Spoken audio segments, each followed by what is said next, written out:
All right, Adam. So we have predictions today for New Japan Pro Wrestling. I don't really want to brag or anything, but let's be honest. In this business filled with noise and bloat, ladies and gentlemen, you're looking at the GOAT. Tim, you just stole that from Becky Lynch. Like, you're lucky that you're the llama around here, okay? You're no GOAT. I don't know what you're talking about.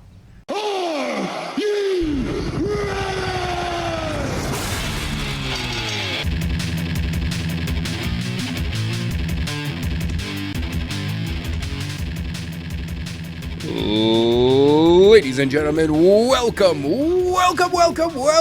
It's time for a brand new episode of As the Buckle Turns, your source for all the pro wrestling stuff that Tim and I catch over the week. My name's Adam. I'm Tim, and can I just say this to Becky Lynch? Yeah. You can do some commentary on this, okay? All right. Because this is audio. I'm doing an action, and But for Becky Lynch's tweet about the GOAT, yes. Come on. You're gonna bow down to her regard. I mean, she kind of is the GOAT regarding Twitter, women's wrestling overall, and WWE. Okay. She's not quite the GOAT of pro wrestling. No. But if she keeps up... If you're going for somebody who's currently still wrestling as the GOAT, yeah, that would be Chris Jericho. Yeah, with an argument for Okada. Yes. And a future GOAT, Will Ospreay. Yes. I'm predicting it. We talked about this beforehand. I know we have other predictions to get to with New Japan, so I'm going to bring it up here just because I'm predicting it. He is the next Best Bout Machine. With a different tagline. Obviously with a different name, but he's that level of Kenny Omega, who was the junior heavyweights. Now he's working his way to get to the heavyweights. Yeah. When he finally gets to the heavyweights and actually passes 205, which he's at 190 right now, and he looks huge. Yeah, for him, he looks very big at 190. I can't wait to see him at like 210 to 220. Yeah, when he gets to past 205, like to 207 or 210, he's gonna look like Edge when he came back from his first neck surgery, like when he finally went to that led to the rated R superstar and everything. That's how big he's gonna look. So the 2010 Royal Rumble? No, earlier. Oh. Like we're talking about, Michaels was still wrestling. Oh yeah. That was like 2008. Yeah, that's what I'm talking about. He was huge when he came back because he had nothing else that he could do. I'm gonna be honest. Edge right now, dude, looks great for being 50. Oh yeah, he'll probably look closer to Will Ospreay will look similar a little bit. I think a little bit bulkier than what Edge did when he came back from the Rumble. Also, Edge is 6'3". Yeah, he is. He's tall. He's a little bit taller than me. I'm about 6'2". I think Ospreay's about 6 feet. He's 6'1". 6'1". Which is hilarious because isn't Seth Rollins 6 feet exact? Even. Okay, so Edge is 6'5". 6'5". Apparently. I was taking 2 inches away from him. I am so sorry, Adam. As a fellow Adam, that is uncool for that what I just did to you. I'm sorry. So Seth Rollins is also 6'1". Okay. Let's see what he weighs. It's he weighs at 217. 213? 217. 217. So he does not weigh much more than okay. The man who says he has a bigger bank account than Will Ospreay. Yeah. Whatever, dude. So your CrossFit right. Jesus, Monday Night's Messiah. Which, by the way, I love that new nickname for him. Oh, it works. Fits. It really works. It fits on so many levels for him, especially with his whole WWE rant on how it's the best. in the world. Like it fits him so perfectly, which is great. I love it when people can pick something up that happens in real life and people they're like, he's just a WWE like mark now. Like that's all he's a company guy. Oh yeah. Oh, instead of saying the WWE Messiah, because there's a brand split. He's the Monday Night Messiah. Perfect. It goes along with the nickname of CrossFit Jesus that no one really gave him. They just gave it to him like it's a backstage dirt sheet type of nickname. Yeah. And also I saw something from like how Buddy Murphy talked about how Rollins came to him about being in his stable and being a follower. Because I'm like, that's cool. Seeing someone who could be the face of the company at some point, as he puts it, I'm like, that's cool. Like that's what you need. Like we need people like that doing that with younger talent to help get them established. So, which is cool. But anyway, we got some predictions to get to really quickly. Yes. We are predicting New Japan Pro Wrestling's New Beginning, and whew, we have some good matches on this card. Yeah, we do. So Adam, I'm just going to save myself from embarrassment here. Run down the card for us so I don't butcher names. All right. So we've got a 8-man tag team match kicking off the show, according to Wikipedia. It's Ten Cozy versus Taguchi Japan. And I'm not going to go through the names right in this second. We're just going to move right on. Next up, we have a match for the IWGP Junior Heavyweight Tag Team Championship. It's Roppongi 3K versus Suzuki Gun. We have an 8-man tag team match of Kota and Taguchi Japan versus Bullet Club. Then just a standard tag team match of Chaos versus Suzuki Gun. Singles match between Jay White and Sonata. Then a singles match for the IWGP Junior Heavyweight Championship. It's Takahashi versus Ryu Lee. Then a match for the IWGP United States Championship. It's Moxley versus Suzuki. Wait, that's a junior? No, it's not. Belt now? It's a slip of the tongue there. I couldn't let you get away with that. Then we have a singles match for the IWGP Heavyweight Championship and the IWGP Intercontinental Championship of Naito, who's currently the 2-belt Naito, versus Kenta. Yep. Okay, so let's go from the top down. Okay. We'll go from like the one to the main event. Honestly, I have no clue on this first one. So I'm just going to go with... I'm trying to look for a name that I recognize, but I'm not really seeing. All right. So Ten Cozy is represented by Hiroyoshi Tenzan and Satoshi Kojima.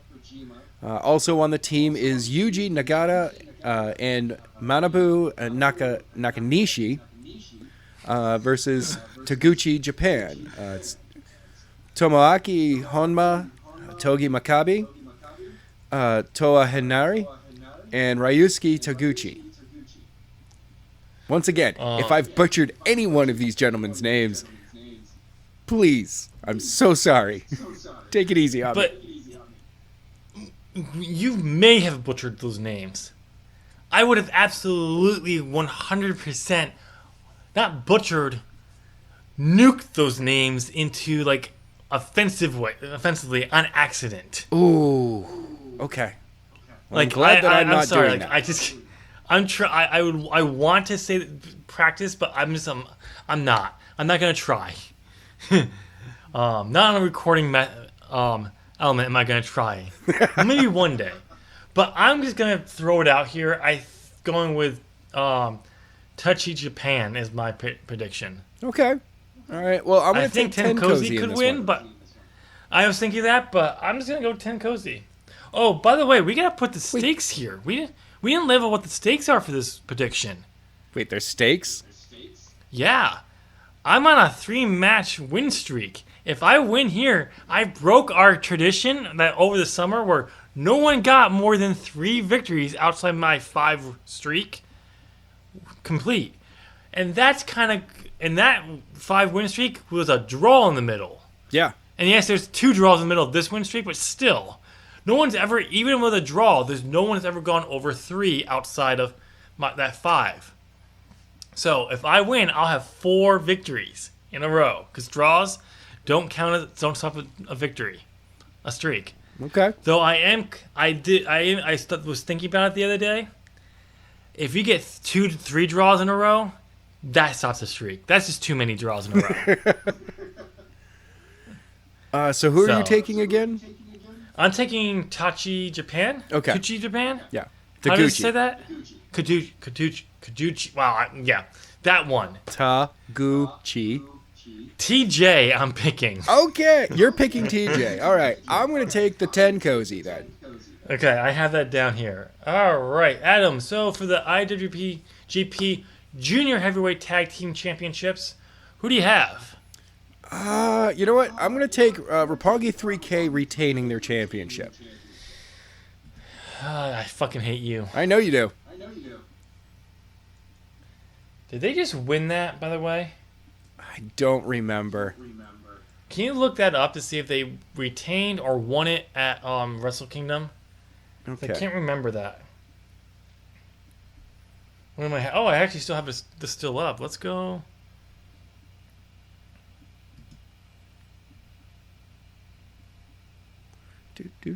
Sorry, I'm looking.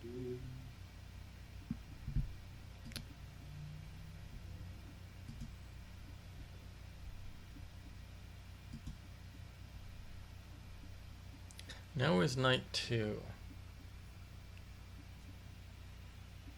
I don't have it in front of me. I'm sorry. Yes, Roppongi 3K defeated Tajiri Ishimori and El Phasmo for the tag titles. Okay. Okay, I just wanted to know that because I was going to go with Shizuki Gun. I'm going to go with the same one. Okay. Sho and Yo retaining over Yoshinobu Kanemaru and El Desperado. And watch, I'm going to be wrong. Yeah. Like, Suzuki Gun will win. I'm like, fuck, that's what I was going to go, but because they just won it. But, all right, so we have 10-man tag? 8-man tag match. 8-man tag. Kota Ibushi with... Yeah, you want me to just... I'll keep saying names and stuff. It's Kota Ibushi with Bullet Taguchi Club. Japan. Yeah. Represented by Japan. Hiroshi Tanahashi, David Finlay, and Juice Robinson. Versus Bullet Club, represented by Chase Owens, Yujiro Takahashi, Tangaloa, and Tamatonga. By the way, God? G.O.D. God? No. G.O.D. are now the New Japan Tag Team Champions again. Yes. They're once again holding all the belts. So, this is a tough one. Adam, I'm going to swing this to you. I am taking Bullet Club on this one. Ooh, Bullet Club. Yeah. It's a good lineup that they have. It's understandable. I think it's a good run. This is a tough one. Now, this is straight up an 8-man tag match, so it's not an elimination match. If it was an elimination match, I would say that it would come down to Tamatonga and Kota Ibushi, with Kota getting the win. Yeah. But since it's a straight match, most likely it'll be somebody like Hiroshi Tanahashi or David Finlay taking the pin. Yeah, I want to go with Bullet Club because Kota Ibushi lost 2 matches back-to-back in Wrestle Kingdom. I could see them do the loss thing again and then build him back up again. And to slowly. like Dominion. Yeah, like that's when he starts his return around. But I'm going to go with TJ again. Okay. For that one. I hope I'm not wrong here. I want to keep my streak going. But I gotta take risks. I've got no honestly problem just taking don't the know. belt from you. It's okay. You got nothing to lose, but everything to gain. Well, other than having the longest losing streak that we have on record. I have no idea what you're talking about. Draws are win in my books. When you're in a losing streak, yes, they are in a way.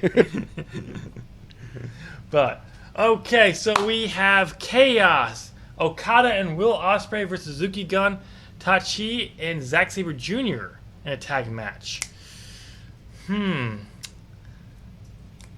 Oh, this is a tough one because I kind of want to go with Chaos, but the last few matches, Zack Sabre Jr. has been on fire lately. Yeah, he has been.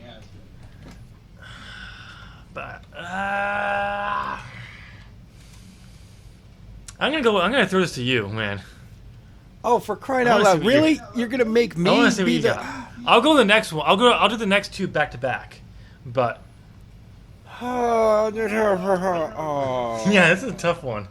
Yeah, you're making this too difficult for me. You know what? I'm taking Chaos because it's Okada. It's not a bad one.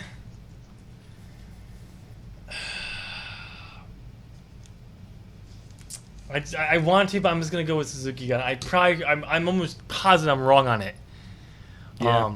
I hope I'm not, but I'm gonna go with it. I think they're doing something with Zack Sabre Jr. right now. Okay. I think they're building. This is gonna be a redemption arc with Will Ospreay and Okada again. Like they're gonna slow. This is gonna be the slow build for them to get back them up to prominence. Okay. But I don't know. We'll see. Okay, Jay White versus Sonata. It's I thought I had this one, but I have to go first. Yeah, this is a tough one. Yep. I've got my pick. I'm going Jay White. Same here. I want to go Sonata, but I think it's just going to be Jay White. Yeah, this is going to be for Jay. And Jay's going to come out of this looking very strong. Ooh. Building him back up. Okay, can you take the next one? Even though I said I would, but I have a question I want to get down before I forget it. Okay. All right, next up is a singles match for the IWGP Junior Heavyweight Championship. It's Hiromu Takahashi, the current champion, versus Ryu Lee. No. Oh. Former Dragon Lee. I don't know. I really... I want Takahashi, though. Takahashi, he's been around forever in the industry, and new guy, old guy. Do you really have to ask this one? I even know this. I already have it down. I put myself down. You know what? I finished my question. I can pick it up. It's gonna be Tanahashi. He just won the belt. He came back from a neck injury. They're not gonna drop the belt with him just yet. Okay, fine. I am agreeing with you on this one. If he drops the belt really quickly, I'll be surprised. Yeah, New Japan doesn't seem to be the place where people drop belts very quickly. I mean, unless it's part of a bigger story. A bigger story, or they just had so many challengers that are hot at the moment that they have to hot potato because they're so, which again builds to bigger stories, right? In them because they know how to really do that. Though Ryu Lee would be a good pick, but I just don't think he's going to drop the belt yet. Okay, so we're going to the United States IWGP Junior United States Championship, according to you. I couldn't resist on that one. So I missed John Moxley versus, you can say it, Minoru Suzuki. The man who will literally slap the shit out of you. So, John Moxley, I'm putting down for both of us. I'm sorry, dude. I'm actually taking Suzuki on this one. Ooh, wow. Yep. It wouldn't be a bad thing, but no. I think it's going to be... I think Moxley's going to get the hell beat out of him. Yes. But I'm going with Moxley. I don't think they're going to drop Moxley yet. I think they really like Moxley's saying, like, no, I'm doing Japan. I'm going to do the big things. I'm going to come in. I'm doing AEW. But, like... So, you know, we've seen Moxley throw, the forearm punches before. Yeah. And he lands them. He lands them really good with whoever he's with. He and Suzuki had a face-off, and he was holding them back hard. Like, it was an obvious holdback on Suzuki. And Suzuki was giving Moxley everything right back, though. And I was just like, all right, John, he's your competitor. You may want to respect the shit out of this guy, but you gotta fight him. Yeah. I think he was holding back because of the situation, like for that to build up to it. Oh, yeah. But I think John doesn't seem like he's going to be one of those guys that.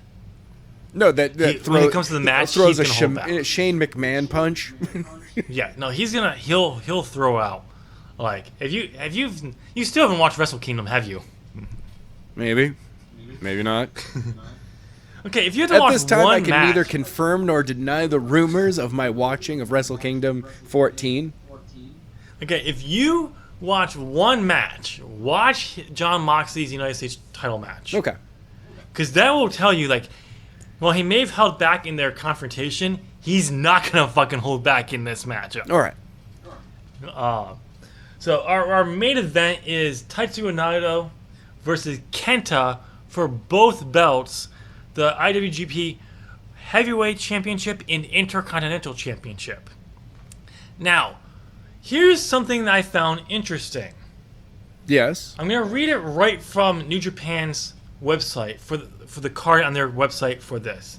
It's the last line of the storyline for like that build up to this match. Whether Kenta leaves with 2 championships or 1, he is convinced that he will beat Naito. So, I don't know. There's nothing that we've seen or anything that says this is actually I don't know how that means. Like, so apparently he can win. He can walk away with one of the belts, but it's not saying that it's 2 falls. No. This is a 1 pin for both belts. But it's saying he could walk out with one of them. Yeah, I think it's for that's. It's for both. Both belts are on the line, but it doesn't. So there's confusion on this one. But Is it a 2 out of 3 falls? Is it 2 falls? yeah.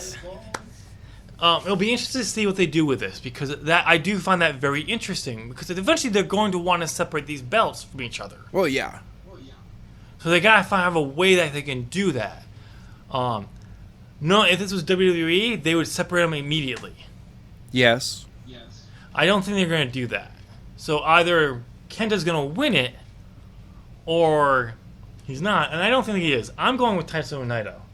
As much as I would love to go with Kenta. Okay. All right. I'm going to be honest with you, man. I'm taking Kenta in this situation then. Ooh. Yep.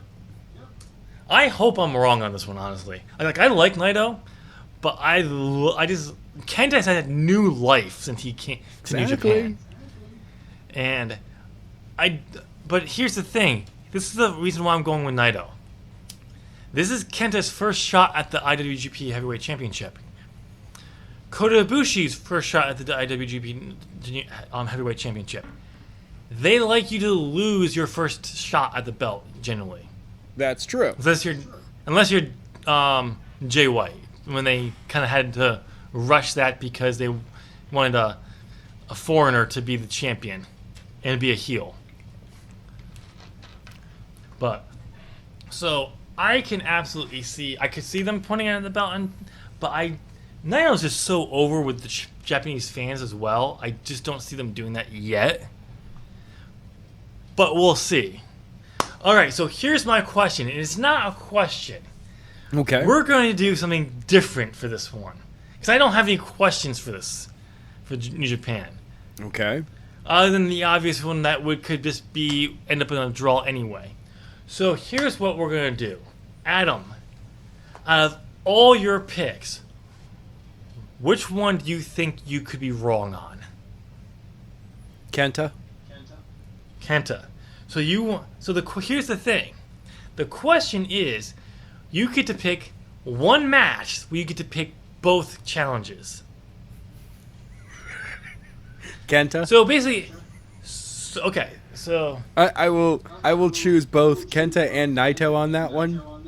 So well, that's so a basically lock. what this is only if we go to A draw otherwise. a draw. This will give you an extra point. So technically, this could also give us a draw too, both of a draw. Yeah, I mean, if we end up in a draw But- with it anyway. But I find it very unlikely that this could happen. Yeah. So you're gonna go with Naito. It would be hilarious Actually, if Naito winning got us a draw, but because I chose this match to be my draw breaker anyway, it would break the draw. Well, no. So all it means, this means you swap out the victory for it. It means if this one you get wrong, but we in a draw, you can then you get it adds you get the point as well Yeah. as the loss for the tiebreaker. So what's your match going to be? That's a tough one. I don't think I'm.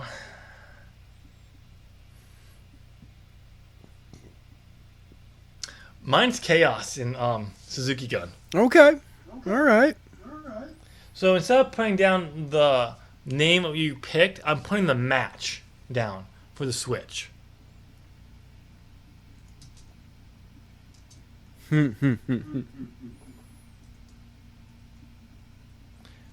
Okay, there we go. All right, ladies and gentlemen, you have our predictions for New Japan Pro Wrestling's New Beginnings pay-per-view this Sunday. Or as we like to say, or well, for us, we'll be waking up and it'll be basically be done by then. Depending on how late you sleep in. If you wake up really early, they'll still be going on. But let us know down in the comment section what you thought of our predictions and what you predict for this card. All right, Adam, we're going to transition to our two main talking points before we get to the news. Yes. And this is a little weird. We don't really ever have two main talking points. No, not really. Usually we just have news and we have one that we pick as the bigger story that we kind of pick on to talk about, to go first. But no, we actually have a talking point. Two of them. Big ones. So Adam, because you brought this to my attention, I'll let you bring this up. All right, so it's the floor is feud yours. of the century, ladies and gentlemen. It's bigger than Blood Feud. Wait. Bigger than NXT versus AEW? Yes. It's bigger. It's bigger than Wait. WCW versus WWE. Wait. It's bigger than Seth Rollins' bank account versus Will Ospreay's bank account? I would even have to say it is bigger than the fans and John Cena. You take that back. Okay, maybe not that big. I mean, it's pretty big. And by the way- fans and Roman Reigns? There you go. Okay. But by the way, I have word that John Cena is still pissed off that no one has eliminated from the Royal Rumble yet, and he's still there waiting to be eliminated. Because he can't make WrestleMania. He's still there, and he's demanding that Drew McIntyre come and eliminate him. Guys, come on. It's not his fault you get. It's not his fault you guys can't see him. Exactly. It's not their fault, but he'll yell out. He will let you know he's there, though. Yes. All right. So what is this feud that you're hyping up to epic proportions? Ladies and gentlemen, this feud of the century is between two friends in the wrestling industry. It is between, Wait. Would you say two titans? You might even say two titans of the industry. It's Hogan. Hogan's involved. I know it. Let me look at my notes for a second. Yeah, and nope. Hogan is not part of this one. Oh, thank God. Okay, we have Dave Meltzer versus Jim Cornette. These What? two have actually been, it actually blew my mind that they've been friends this entire time. Well, I can understand that they both came in around the same time Yeah. in the industry. Well, Dave was on the news reporting side, Jim as the man. It makes sense. Yeah. Because if we reported, and people knew that you used to be in the back in the day, even Vince did this, you'd be on the phone with like Dave Meltzer to see how things went over to help improve things. Yes. So it's understandable. And then Vince betrayed Dave because he's like, "Oh, you're making me look bad," or he got something. a high horse, or something. Dave's the best way to describe what Dave Meltzer does. He is a critic of pro wrestling. He also reports on the news and the background stuff of the.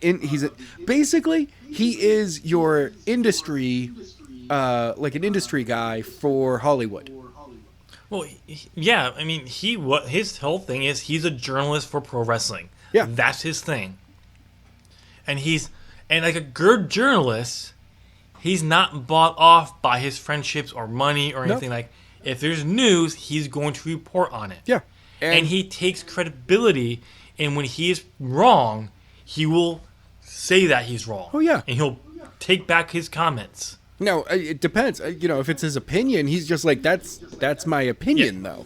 Yeah, but like a good example, I mean by this is like when he reported that Seth Rollins kind of gave the rah company speech over the summer, right? And Seth Rollins came like, "I didn't talk, Dave," and then he backtracked. He then found out he was wrong, and he apologized to Seth. And he said, "I only want to be reporting his accurate news. I am sorry. I take back my reporting, my report." And he posted a retraction, an official retraction on his website, which is honorable. And it's based upon his sources within the WWE.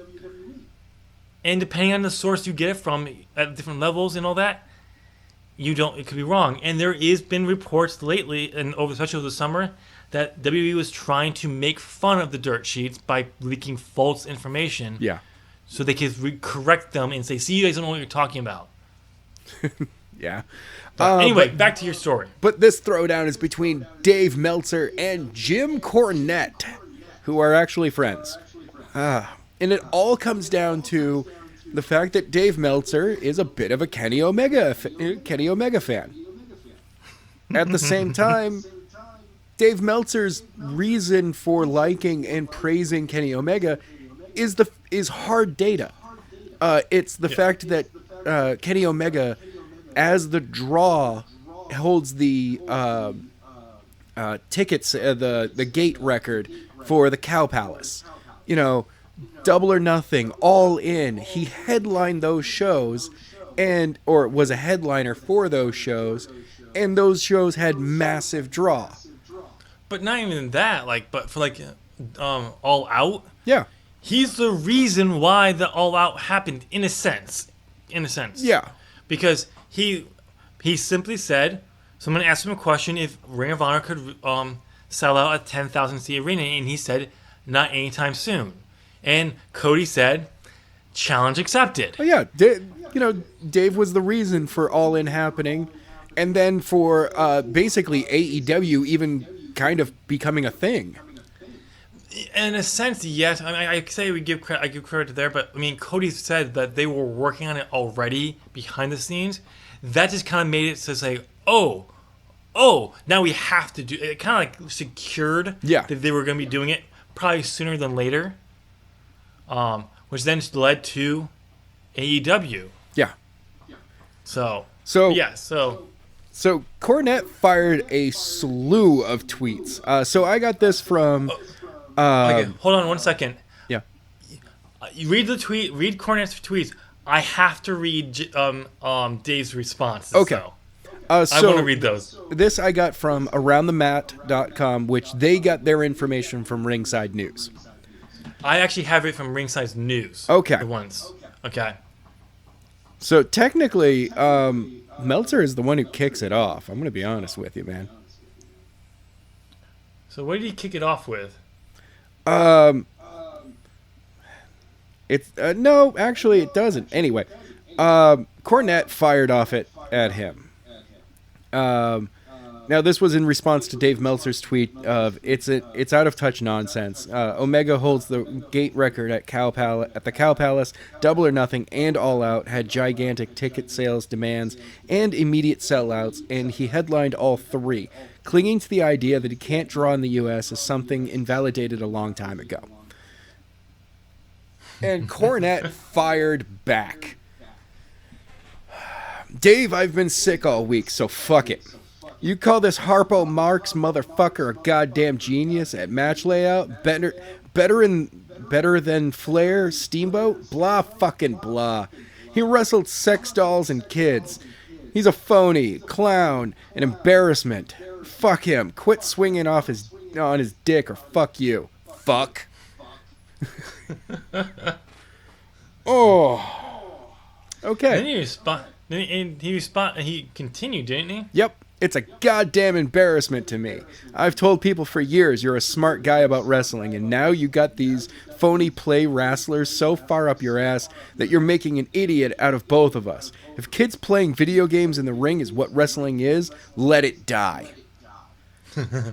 So, Meltzer responded first with this one. Mm-hmm. They're the exact same pacing, except Steamboat and Flair in New Orleans did bigger moves, repeated spots and near falls, and had less psychology. Hilarious.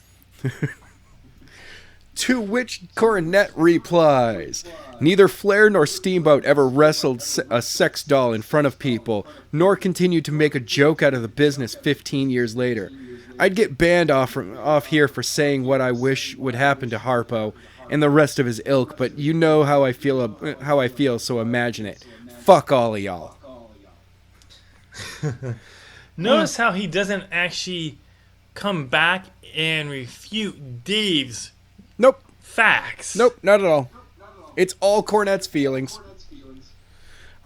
Which Cornette still jumps right back in with, ladies and gentlemen, I apologize for ever defending Dave Meltzer against people who said he was an idiot. Dave, I hope the balding fucks and Oliver sucking up to you are worth you looking like a lunatic. Better than Flair Steamboat? How about smellier than my dog shit? Hashtag fuck. Dave Meltzer responds, do you realize you're saying what people your age now say about Flair, Steamboat, Michaels, Rock, and the Rock and Roll Express? This is a pattern that started in about 1900 and has been the same every generation. Nothing wrong with it, but learning and puts everything into perspective. Jim Cornette replies. And this wasn't actually a response to Cornette. This was a response to a guy named Derek J. who said, Dave, the truth is most of the guys you have been watching for 30 to 40 years through up and ups like yourself have the same opinion as Cornette and find his opinion, commentary, podcast far more entertaining than the actual events. Okay. Cornette replies to Meltzer on this one. Dave, you're fucking senile. It's not too many spots. It's blatant phony silliness and mocking of the business right out in the open. And you know that, but you can't get off Oliver's jock and just admit it. For fuck's sake, act your age, not like a Japanese schoolgirl. Hashtag Rio. Oh! Okay. Kenny, please jump in here because you need... But that's disrespectful right there. It is. Holy shit. That is disrespectful. We'll get to that in a more, but because we still have more tweets we gotta get through. Yep. But we're coming back to that one. Okay. Meltzer responds, and this is the only tweet I really wanted to read of his because it's such amazing. Oh, it is so good. But I wanted to read. I just said I'd read all of them just because they're so fun. And then this is Dave Meltzer's response. You mean like a manager with a tennis racket and a tag team that crawls on his hands and knees to the manager to hug in the middle of a fight? How come that doesn't happen in a boxing or in MMA? Cornette's reply. I really wish I could really take on like angry old man voice, but I can't. Cornette's reply. More like an asshole who lies because he desperately wants to hang out with the cool kids so people don't say he's out of touch, and sacrifices all his credibility to say Harpo Marx is Frank Gotch. You know he sucks, Dave. You know you, and I guess you do too. Fuck you. Lose my number. So Dave Meltzer responds, lies? You have name calling to back you up. I only resort to facts. You're getting more and more desperate here. One of us does a modern business analysis of the value of demos and the right fees. The other is screaming AEW will be out of business by the end of the month. And Meltzer finishes it off with this. One of us understood the marketplace. The other one is clueless. I had hope every week you'd come around, but now you can't because you've dug yourself in a hole. Please dig up and escape rather than continue digging deeper.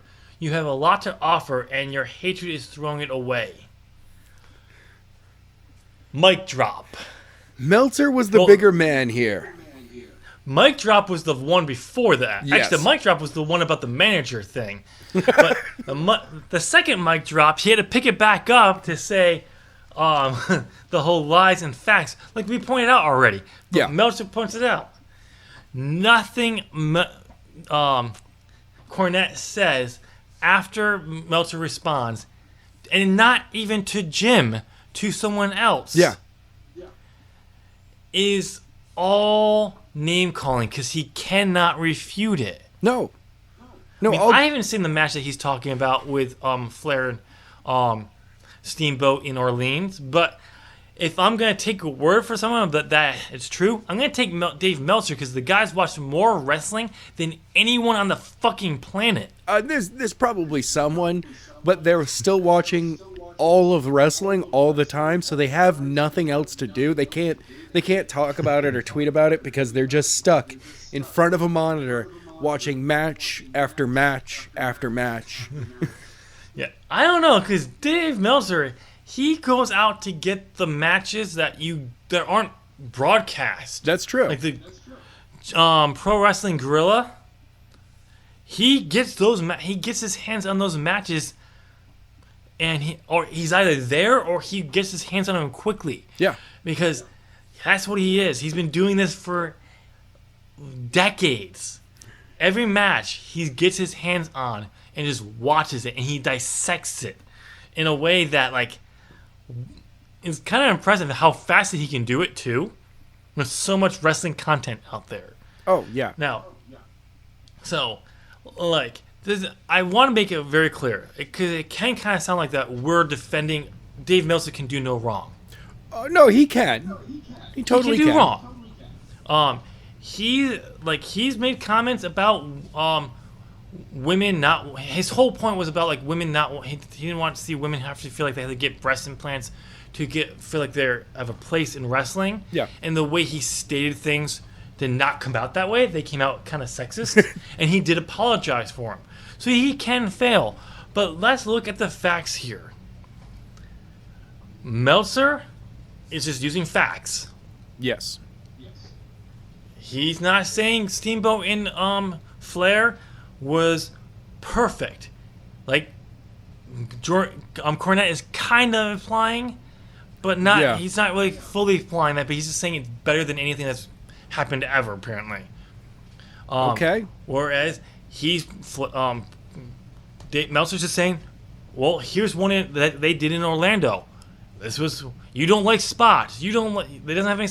You want psychology. This match version of it didn't really have that much psychology. It had a lot bigger spots, bigger moves and all that. Yeah. So you're saying all their stuff is because it was those guys? You're kind of wrong there. Yeah. And what Meltzer has done is he's not the kind of guy who's saying, look, he's taking wrestling as it is now. He's comparing it to what it was before. And if you put these guys back at that era, they would have fit what wrestling was then. That's what he's doing. He's not saying, like, if you put, like, this back, what they're doing now, back in Steamboat Flair, it would have been laughed at. Oh, God, Yes. yeah. He would. I will even acknowledge that. People diving all over the place? These flippy moves? What is this crap? Specifically in the U.S. Let's Yes. clarify that. Because if that flipping all over the place, that was big all across the world well before us. Right. So, but Meltzer lets wrestling evolve. Cornette will also lets wrestling evolve. He does. as long as it stays in his purview of what wrestling is. Yeah. His evolution of wrestling doesn't allow for much growth. It's one of those that if you take his narrow view of what wrestling really should be, a lot of the stuff that he's been part of, he wouldn't even like. Yep. Like, my big thing, like, I'm gonna pull this in here. I'm gonna do it because anytime I can, I'm going to do it because it's my new fuck the owl. All right. For me. But it's not Impact. It's NWA.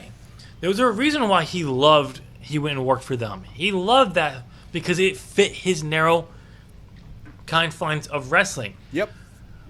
I am very critical of NWA because I don't like it. I don't like the graphics. I don't like this format. It's going back. It's trying to go back to that era instead of taking that at the 70s, 60s eras of wrestling as a basis and bringing it into the new generation. Yeah. Instead, for me, one of my problems with NWA Power is the fact that it's too much of a studio show. Yeah. I like how NXT doesn't feel like it's a studio show. It feels like a house show. It's got a wonderfully boisterous audience, but you feel like you're in a small arena. Yeah. I mean, like I said, I think what NWA has done to go back to their roots for their base was a good idea, but they just stayed there. Yeah. Instead of saying, no, we're going to take this as our base and modernize it. And that's what they need to do. One of the things, and it's an issue with visually for me, that also Lucha Underground did. They put almost their entire audience behind the wrestlers. Yeah. Like, at least with both, an actual arena show, you have the... what's that? You have the illusion that it's a 360-degree audience. Or a mostly 360-degree audience. You have that illusion. Well, I think Lucha Underground actually did I believe they were a 360, or very close to it. It was both sides, but that was only, I know, when they hit their peak. Originally, that studio bleacher area was the only section for seating for most of season 1. But because it was starting out. Yeah, when they reached basically they opened up extra seating as it went along. Yeah. The balcony area, Yeah. A good example of a studio show that had, they did, was TNA Impact. Yes. That was at Universal Studios. It was 360. Mm-hmm. It's a way of showing how to do a studio show. But again, that they weren't trying to do that because they wanted to go back to what they did in the 70s. And again, great starting point. Elevated to a modern day usage. Yeah. And they could still possibly do that as they're growing. But my thing is, you should have done it from the start. One of the things that I absolutely love is it's the new visual for, if you will, small studio-ish wrestling. TNA does it currently, where the hard cam points at the stage. WCPW/Defiant did the same thing. I actually kind of wish NXT would have that visual. And allow the cross otherwise, especially at Full Sail, you can use the other angles and still have plenty of audience to show. Full Sail, they can't do it because the way to show the stage is the entrance point. Oh. Okay. So they can't do it there. Never mind. But I like, the smaller, shorter stage. You're not having, I like, Raw and SmackDown have their place with the huge stage and all of that stuff. But showing that the venue is small and having a smaller stage, I enjoy that. Do I want to see AEW switch over to it? No. So let's get back to our point because we kind of got really off topic more than I thought we were going to. But the whole point with bringing up NWA was just kind of Jim Cornette worked there. He liked it. He also got fired from for a them, racist comment. Yeah. And let's go back to that Rio comment. Yeah. Is that a shot at Rio? I mean, obviously it is because everyone knows Kenny Omega. I don't want it to sound creepy, but it's like, okay, Kenny Omega and Rio are like this. Oh, yeah. I mean, also, you do know that Kenny's job there as EVP is to oversee the women's division. Along with Brandy. Because he's helping out because he really wants to push the women's division. Oh, yeah, no. Their absolute it's grip. kind of his passion project. Yeah. Because he wants to see more women. He wants to see women wrestling evolve to the level it can be because he knows it can be. Yeah. He's been over in Japan. He knows what the women's divisions and women companies can do over there. Will Ospreay had a quote where he's like on Twitter, he's like, when you see a Stardom event and you like you kind of want to retire because you're like, wow, I can't even compete with that. Yeah. And this is Will Ospreay talking. So that's one of those things, and it's just like this is personally this Japan. I mean, if he said schoolgirl and then just said #Rio, it wouldn't been. It still would have been an insult, but it wouldn't be as bad. That's a racist comment in my book. The Japanese schoolgirl #Rio. That's racist. I'm sorry. Like. Everyone knows how close Kenny Omega and Rio are. Heck, AEW just used that to advance the storyline with Pac and Kenny Omega, which was awesome. Yeah. It was a good use of it. And it also expanded a Rio into a match with Nia Rose next week for the Women's Championship. Yep. So it was a great use of it. This is just using a girl who's 21, 22, who has nothing to do with this, but because she's basically Kenny Omega's go-to person, the person he will always pick as his first pick for a intergender matchup. Which, by the way, I've heard great things about the first intergender tag team matchup for AEW. It was on Dark this past week. Go check that out. I've heard it was amazing. I haven't got a chance to go and check it out. I plan on it. Yeah. But this is just, you're bringing someone this is nothing about because you're losing. Oh, yeah. The whole thing about Rio, Japanese schoolgirl, was just take a shot at Kenny because you're losing. You're trying to switch the narrative away from you. Oh, yeah. Which is a common tactic when you cannot win an argument and you know it. His complaint that of Kenny wrestling with a sex doll. Yeah. He wrestled with a blow-up doll, and he put on actually a pretty good match.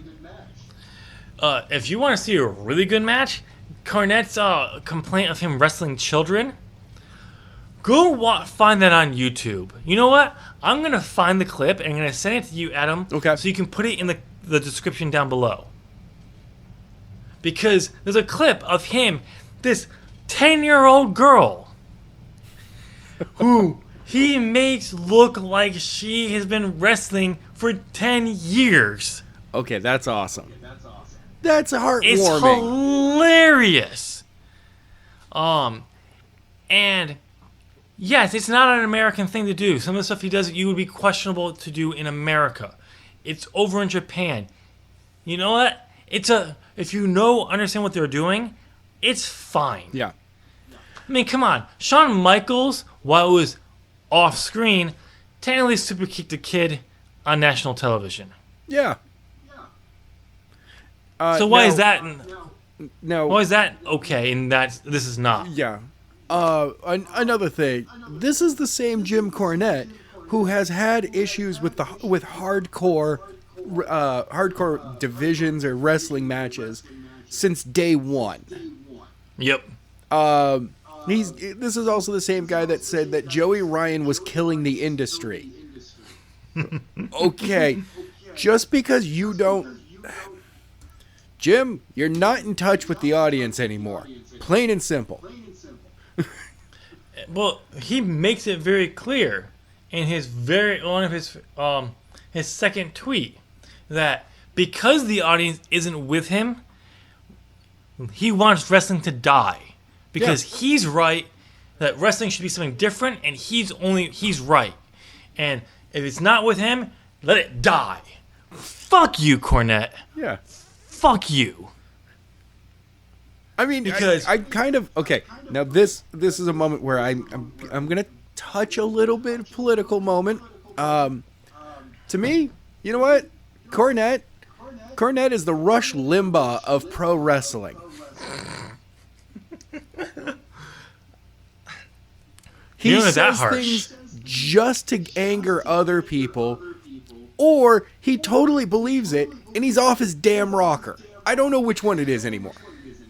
See, I wouldn't recommend if we're going political.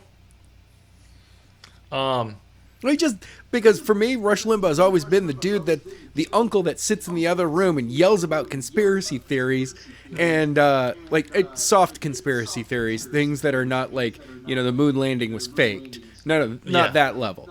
And everyone just goes, oh, we try to just ignore him. Yeah, see, I could be wrong. I've never really followed Rush Limbaugh because I don't give a fuck. Okay. But I've never seen. Well, I have heard of him. I've never actually seen the guy as a conspiracy believer. He'll spout conspiracies. Oh yeah. It's not like that he ever really believes them. But he'll say it just to get the audience riled up. Yes.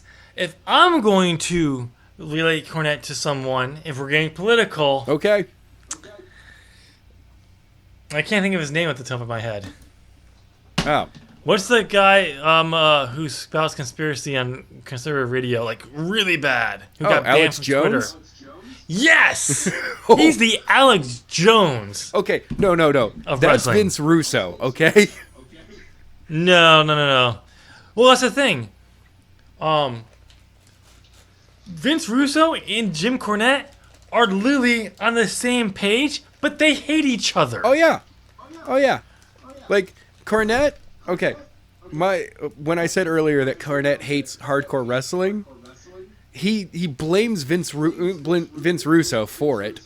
Vince Russo hates Jim Cornette for being an old guy who doesn't understand the meta of wrestling, and then. Vince Russo doesn't understand the meta of wrestling right now. So no. it's both. Like they're both idiots. But no, see, the reason why I said I relate Jim Cornette to Alex Jones is simply for this reason. Because Alex Jones, regarding what he says in a court hearing, he's playing a character. Oh yeah. He obviously believes. If he doesn't believe it, his whole network does. The people who works for him do. And that's the problem. Jim Cornette believes everything he's saying. And if you're not with him, you're against him. Oh, of course. And that's the thing. But yeah. When you told me about this, I'm like, wait, I haven't heard about this. This isn't on Wrestling Inc. yet, which is weird because they're pretty good on capturing things like this. They do miss things at times, but still, this is a good this, and I instantly went and found it, and I'm like, oh my god, I'm like, biting my lip. I'm like, oh my god, this is hilarious. It's hilarious, but it's also kind of sad seeing what. I'm gonna defend Jim Cornette for a second, but not in any what he's been saying. Okay. Jim Cornette was one of the best managers in wrestling for a time period. For a time. I think it's hard to deny him. For a time. There have been better managers since and before, but he was one of the best. Right. But Meltzer is correct to call him out on exactly what he did. When he's saying, you mean a manager with a tennis racket and a tag team that crawled on their hands and knees to the manager to hug in the middle of a fight. that will never, ever fucking happen in a real fight. Oh, no, Boxing? not at all. In MMA. So he's right to call that out on there. But let's be honest, for a time period, Cornette was a great manager. It's sad to see what he's defaulted to. Because he could get heat on anyone. He's no Bobby Heenan. He's no Heenan. No. I mean, I was going to say, like, Heenan could get heat literally if they wanted to. If Hogan shook Heenan's hand, instant heel turn. You don't have to do anything fucking else. Nope. And Hogan's a heel. Jim Cornette could get heat on anyone during his era, like the time where he was really big in WWE and all that. He could get heat for anyone. I don't think during Hogan's era he would have gotten heat. He couldn't have done that. No. Even if you take him at his peak and put him back in that era, he could have gotten a lot of people heat, but not as good as Bobby Heenan. Bobby Heenan was the master of a heel. Oh, yeah. Manager. But that's what I'm saying. So I'm going to defend him, but again, I'm sad to see what Jim Cornette has come to. Yeah. So that. Well. But we got one other talking point we got to talk about. So. Yes. It does still fit into the dirt sheets, ladies and gentlemen. It's NXT leaks. NXT is a leaking boat. It's sinking. Leaky boat. Not. It's sinking fast. Oh, no. Not by like it's going out of business or anything. Let's just make that clear. No. It's just pissing off all their wrestlers down there. Or where I am, here in Orlando. And then telling them not to talk to the dirt sheets about it. Yeah. And the dirt sheets going, this just in. Yeah. So, let's talk about what happened. So, we all know that Matt Riddle has been very vocal on Twitter about many different things. You know, Goldberg, Lesnar. Calling out people he works with for not getting a ride because they're pieces of shit. Yep. So basically, Matt, you can kind of say it whittles down to this. Because Matt Riddle has been constantly calling out Brock Lesnar on Twitter, long before he ever signed with WWE, by the way. Yeah. About how he wants to have a match with him, he's going to retire him. He basically got the entire NXT roster in trouble, and a meeting was called this week, and basically said, okay, on social media, do not call out the main roster stars unless it's been pre-approved. Sorry, Velveteen Dream, you can't do this anymore. Yeah. Call me up, Vince. Yeah. But I think that's okay because Vince isn't a superstar. He's just... but that was the meeting was about. What happened? Guess what? It leaked to the dirt sheets. So, within the same week, NXT calls another all-hands-on meeting to their talent in the Performance Center and saying, okay, guys, this is an issue. You can't be leaking to the dirt sheets. You gotta stop. No leaking to the dirt sheets. No more. You gotta stop it. Oh, by the way, just so we want to make clear, some of you haven't done this yet. We need you to confirm that you have health insurance because you're not employees. Yeah. This just in. The dirt sheets.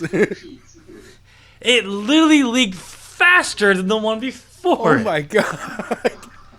So the whole story was a quote. I don't have the actual quote with me, but I did see it was a person who leaked it. Don't know who it was. Basically said they basically told us what we can't do, and then also remind us that we are employees, all in the same sentence within a minute of each other. And that and it's pissing people off. Look, and it's funny thing. The funny thing is, I was watching Wrestle Talk because I forgot this happened earlier in the week. Honestly, I remember seeing it and I forgot about it. And they were talking about it, and it was not Chopper. Who's the other bald one at the top of my head? I can't think of his name. Alfagador. Yes. Lori Blake. He said he actually just recently went back. It goes back to the Oliver. What's his name from last week tonight. John Oliver's Yeah. piece on WWE Oh, last year. And he actually just recently just watched it. How they will do anything they can to skirt having to provide health insurance for their employees. And now you're reminding your wrestlers, we don't give you health insurance. You gotta prove that you have it. Yeah. And then saying also on the top of, you can't do this. They actually brought up a very interesting point here, which is they don't want them to talk about things with the company. No. They can't stop them. But if they were actually an employee of the company, giving them health insurance, you can require them to sign an NDA, Exactly. a non-disclosure agreement, which you can literally stop them from talking about it. Yeah.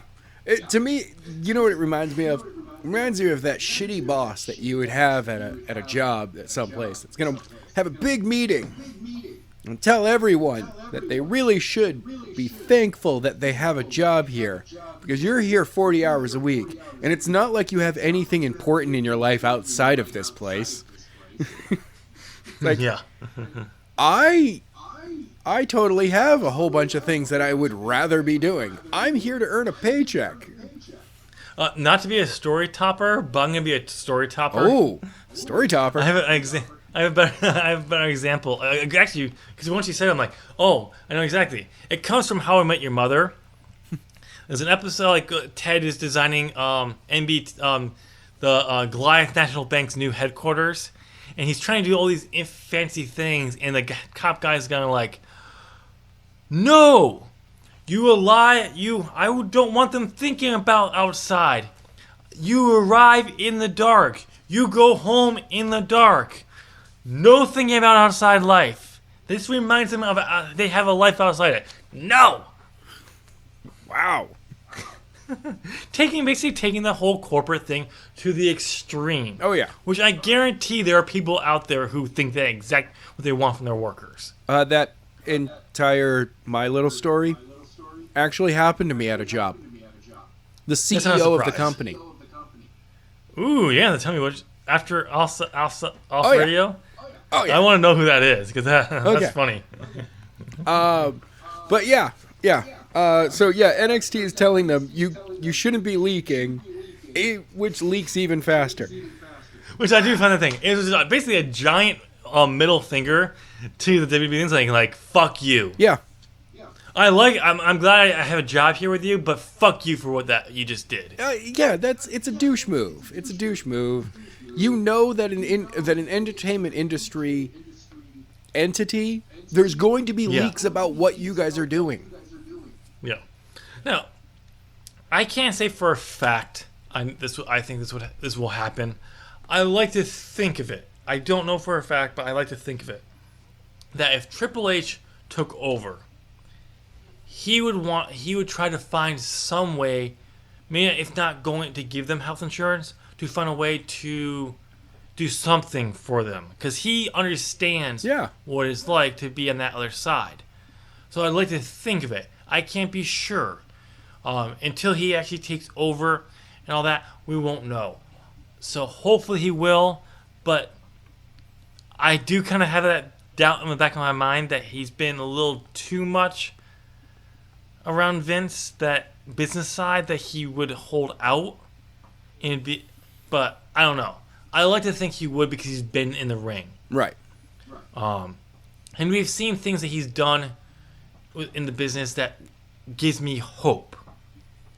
Whereas Vince is like, give me the fucking money. Oh, that's going to cost me more money. Cost me money to do that? No, fuck them. Yeah. They're independent contractors. So, I do think it's funny. We're not going to spend as much time on this one, but we did have to talk about it because it was a fucking dick move to do. Oh, yeah.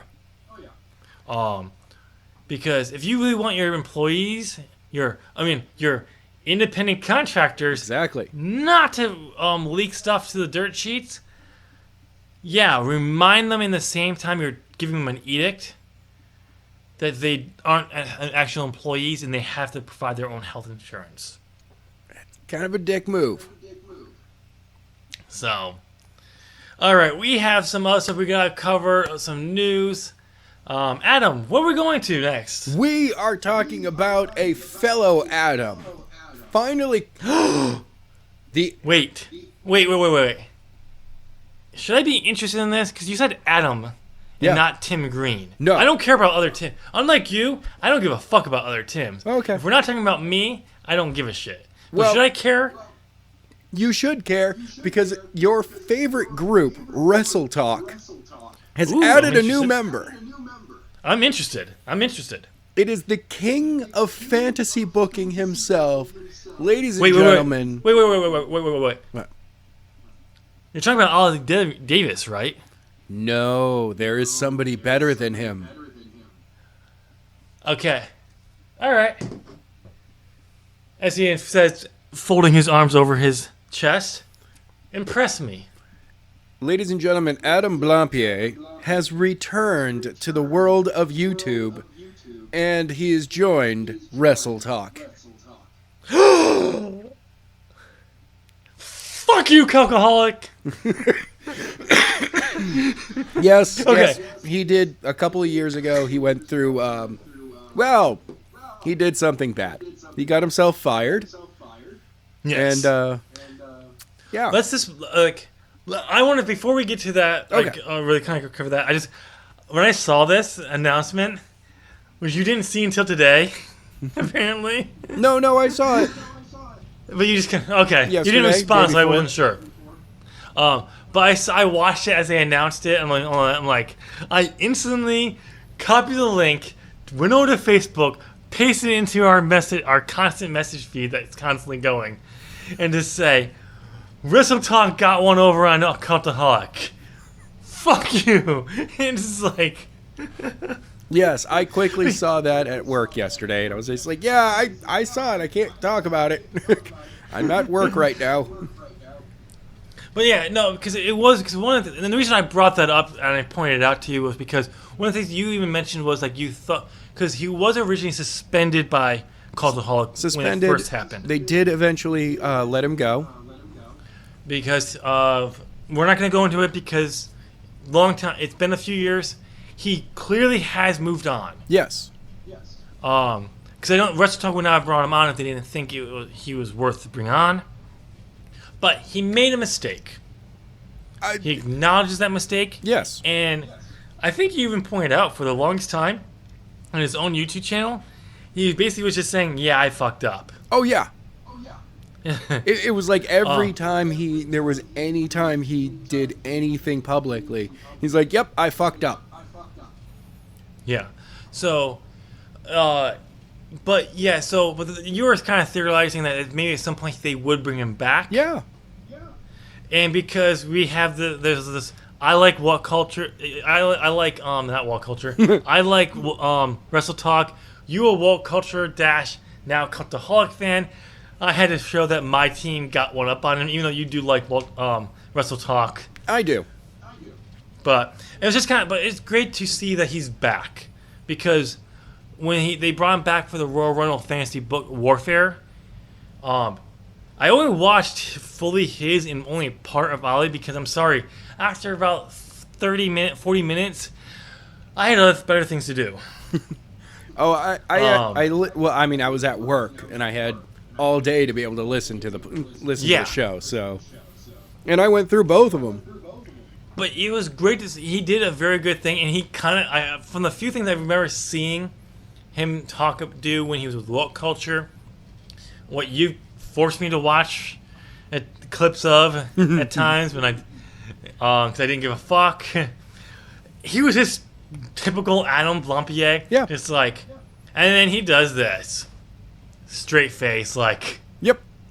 And it was great. And then the fact that a few weeks, like 2 weeks have passed, and they saw there was a fan reaction. We're happy to see him. They said we're gonna bring him on. Yes. And he's going to keep with Fantasy Warfare. Okay. He did a review of Royal Rumble for their podcast, I believe. Okay.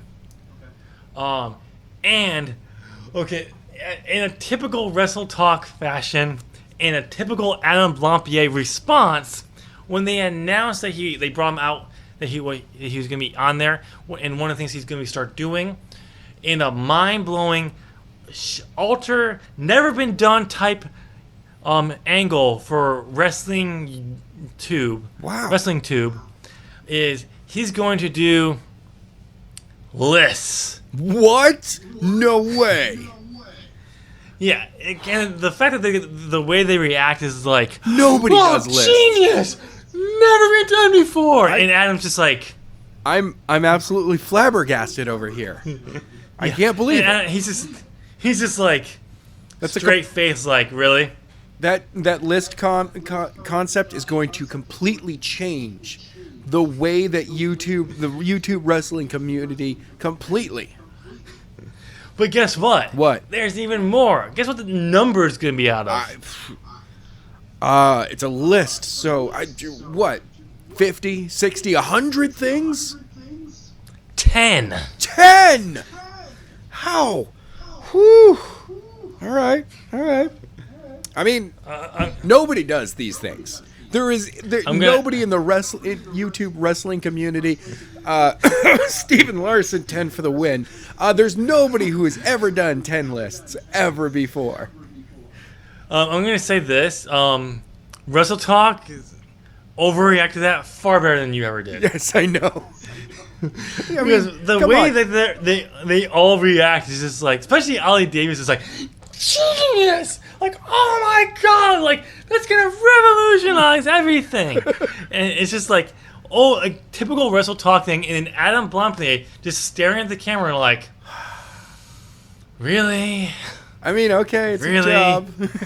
It's all I've ever done. It's all I do. Like, I've done this before. Really? Oh, that's right. You don't recognize world culture, and I didn't really get a chance to do anything with Cultaholic. Yeah, no, he did not. He did not get to. So, but it's great to see him back. Yes. Because, just again, I'm all about giving people second chances. Yeah. It's very rare I care about third chances. So, and Blampied, you're on notice. Yeah, if he fucks up again, we're watching you. We're watching you. Yeah. But honestly, again, Wrestle Talk would not have hired him on if they didn't think he was genuinely apologetic for what he did, and he's turned around. Yeah. It's not something they want to bring on there because they saw the wrestling community has clearly forgiven him. Yes. When I saw that fantasy booking warfare, I went right to the comment section because it's YouTube, and if you ever want to dive into the worst swill of comment sections, YouTube is where to go. People are toxic there. Though every time I look at, I don't know about many of the videos I actually go to the comment section for. Exactly. You have to, because I know they exist because the people who I watch on YouTube, because I specifically mostly go to the comment section for writing. Okay. Elements, and they've talked about having very negative, and because a lot of them are women, chauvinistic comments about. I don't see them. I'm clearly not digging deep enough, or I'm coming too late and they've already blocked them so they can't be seen. Yeah, probably. Which is true, which I'm glad that they do. But I kind of want to see them so I can respond to them because it's bullshit. But how far do you have usually when you go to wrestling content? Do you have to dig before you get to the negative? Sometimes I have to scroll for a while before I find like it's either that or it's a sub comment to it's a reply to somebody else. Yeah. Well, those are the ones that I'm like, oh, really? Wow, somebody really felt the need to express their opinion even though it's completely wrong and totally a jackass. I mean that's normally in the replies. I'll see stuff like that. Very rarely will I see an upfront chauvinistic troll. I mean, sometimes you get the 8 out of 8, that's just troll bait kind of comments, and you're just like, someone's trying to be a troll here. Okay, that's cool. I mean, I usually go through and I check the replies to comments as well, but at the same time, I don't last very long because I have other stuff I want to do to spend searching for this. I'm going to skim it. If something catches my eye down there, I'll go, cool. But overall, I mean, if we had comments on ours, Do you know how much work I would actually have to do? Yeah. By the way, ladies and gentlemen, go ahead and leave a comment down below regarding our talking of comments. We really too bad we don't have money, Adam, because if we had money, we could do like a giveaway. Oh, I that know. would get us probably some comments. But yeah, I didn't really see anything at Wrestle Talk that was like actively negative about Adam being even in that one episode. That's good. And from what I've heard a lot around there is like it was very clear that he was obviously made a mistake. He acknowledged it and he's grown from it, which is great. I can't wait for they ever do Cultaholic Wrestle Talk feud again. Yes. Because it'd be so great because you could Adam Piccini and Adam Blampier, you could literally have a feud between those two again, and they were literally on opposite teams now. I know, it would be so great. And one of the things you could also say is like, hey Adam Blampier, go back to your friends and spy for them, for us. Or you could say, well, Cultaholic is attacking us, and they all look at Adam as the suspect. What? And he's like, they fired me. Just over and over again. That's his only response. Is, they fired me. Yes. And then you can have someone else be the spy. And if you really wanted to flip it on his head, he turns out to be a double agent. It's Ollie. And then no. Blomé turns out to be a double agent. And then it turns out he's a triple agent. But yeah. Well, because that would be really fun, and I do really hope we do get eventually at some point a Cultaholic Wrestle Talk feud again because it is kind of fun. But we have other stuff we got to talk about, so let's move on. We have ratings. Right. We really don't have much time. We're gonna have to We're gonna have to skim things from now on. Well, we don't have that much left, so yeah. All right, we've got the ratings from this week. Ladies and gentlemen, once again, AEW has smacked the nipples of... No. It's smacked the sack of NXT and twisted the nipples of them. But we do have good news, though. Yeah. Well, AEW did win the rating war this week. Both shows were up in their ratings. Which is a good thing. Yes. AEW was up 100,000 views from last week. Wow. NXT it was up about 58,000. Yes. Views from 68,000. 68? No, 58. I don't know. I can't do math off the top of my head. I'm buzzed. But they had 177,000 views. AEW had 928,000 views, which is a great thing because most of the time when we see one win, someone's ratings went down. Both usually ratings go down, but someone had the higher. This week, ratings went up for both. Yes. While AEW won, both shows' ratings went up, which is a great thing. We constantly praise AEW and all that, and we do kind of favor AEW because it's new. Well, yeah. We both love NXT because NXT is far better than the main roster. Oh, God, yeah. But we do favor AEW, let's be honest with this, because it's new, it's different, and we want them to succeed, and we can kind of stop being a little bit hype on them, I think we can, because they just got a new contract, so we can be... But at the same time, I'm like Dave Meltzer. I'm swinging on Kenny's dick. I don't care. I'll let everyone know. So you're going down on that dick? No, just swinging off from it. 2 hands. Oh, you're just like, woo! Yeah. Okay, but no, it is a good thing. And personally, I'm kind of glad, like, what Vince has apparently given up on NXT because Triple H can do what he wants to do again. Yes. He's not being... Because when we had the few weeks that AEW lost to NXT, the shows were great for NXT. They were packed full. But it kind of felt like the Attitude Era a little bit without going to the extremes that the Attitude Era went to. Right. But they had packed angles. But like the Attitude Era, you can't sustain that for a very long time before you fizzle out. And I think that's what Triple H used the new year for. He's like, I can't keep doing this or we're going to fizzle out quickly. And probably, like I said before, when soon after their WWE probably got wind that there was probably a new contract being negotiated with AEW before and that's when they decide there. So Triple H can do what he wants to do now. Yep. Outside reminding those stars that they are independent contractors and they need to get their own health insurance and not to. I don't think that was a Triple H call, honestly. I don't think so either, but we don't know. But at the same time, we do want both to succeed. Yes. As there's so much wrestling out there, and it's as we've been saying, we love New Japan. We've been failing to follow New Japan. Yeah. Like, listen to what we were doing during our predictions. We're like, I have no clue what the fuck I'm doing with this one. Nope. It kind of reminded me of when we first started predicting New Japan. Yes. You were confident you were confident in what you were predicting because you were watching it. I hadn't watched anything. I was like, I don't know. You insisted we predict this fucking show. I don't know what we're doing. Let me go with this one. And somehow I got it right.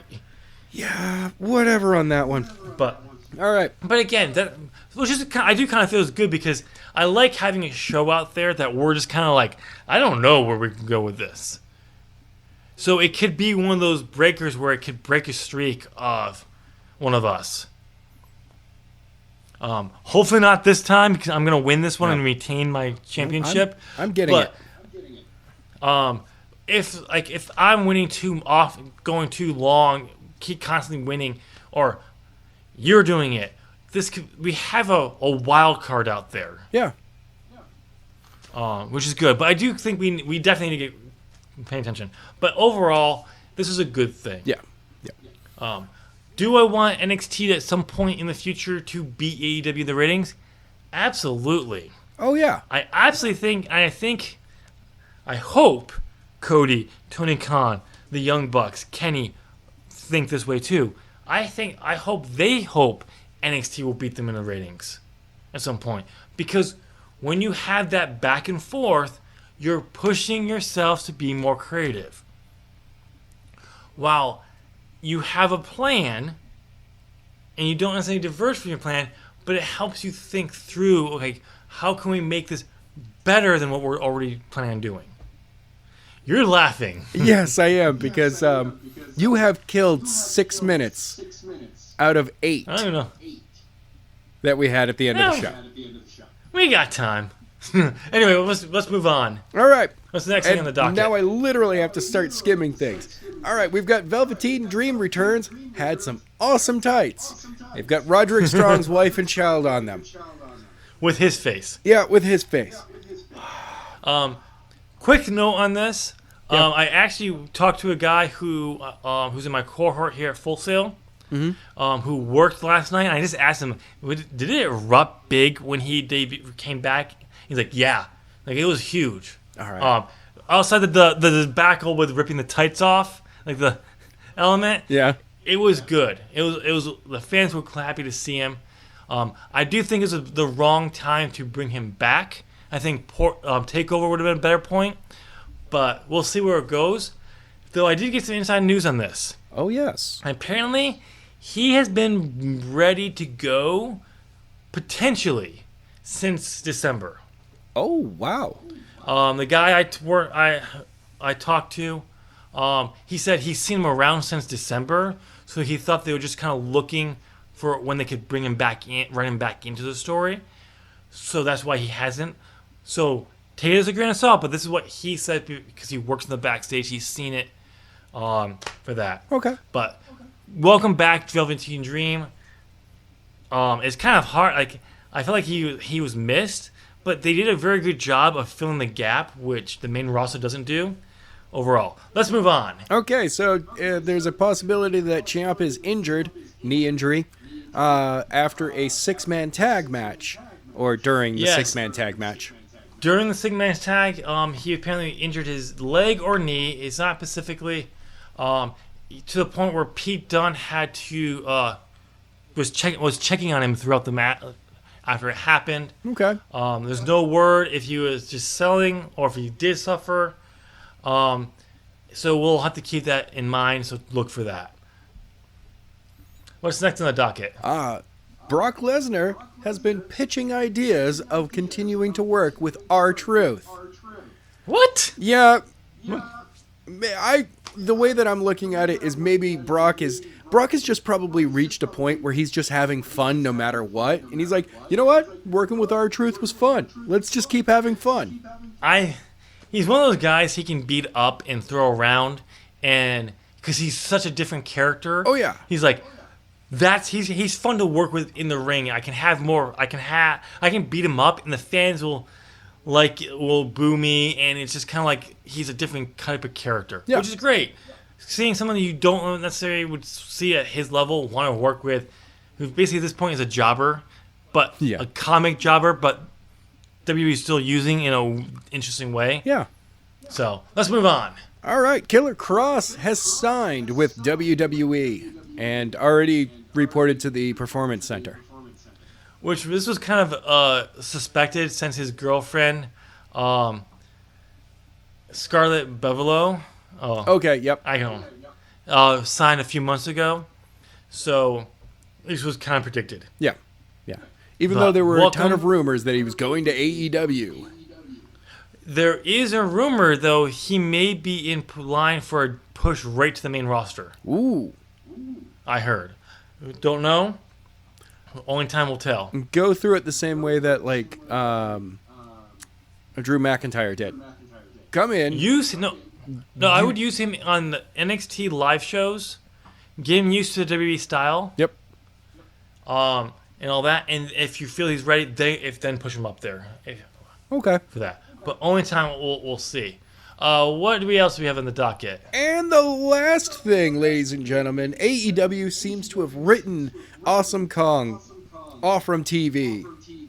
The way that they're doing it is through the Nightmare Collective turned on her and attacked her. And it's being reported that she suffered an injury, and that's why she won't be making TV appearances and anything like that for quite some time. In reality, the final season of Glow is coming up for filming. And she plays a major part of it. Yes. I do like the fact that they're kind of playing off the fact that the Nightmare Collective, they're kind of disbanding that. Yes. It just wasn't working. Again, if this is true, only time will tell. They're listening to the fans. It's not working. You had to get rid of Awesome Kong. Move on. Yep. You can still use these talents in different ways, but hopefully this is what they're doing. But yes, I've only seen the first season of Glow. I know both season 2 and 3 are really good. There are 3 seasons, and it's really good. So I eventually will get caught back up on there, but I had to get rid of my Netflix subscription. Fair enough. For a certain reason. I eventually will get back to it, so I will eventually catch up on it because I did like the first season. Good.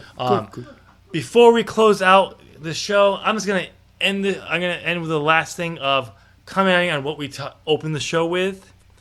The predictions. Becky Lynch apparently calling herself the GOAT now. No. But that line I did use as my own was Becky on Twitter being Becky and is genius. Yeah. And she literally is. She literally is the GOAT of WWE at the moment. It really is. Okay. All right, ladies and gentlemen, that's all we have for you. Comment down below what you thought of the news. Who do you side with? Jim Cornette or Dave Meltzer?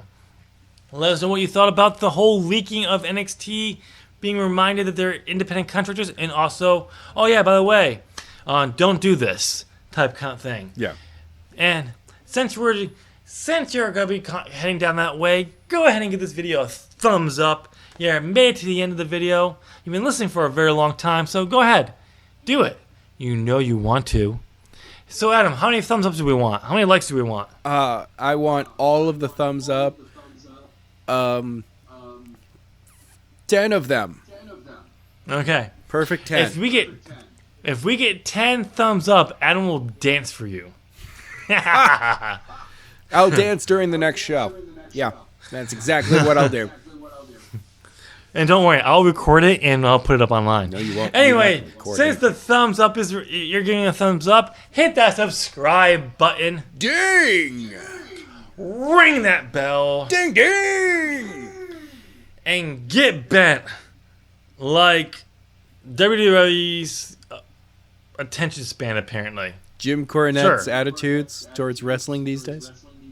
Sure, we'll go with that. Okay.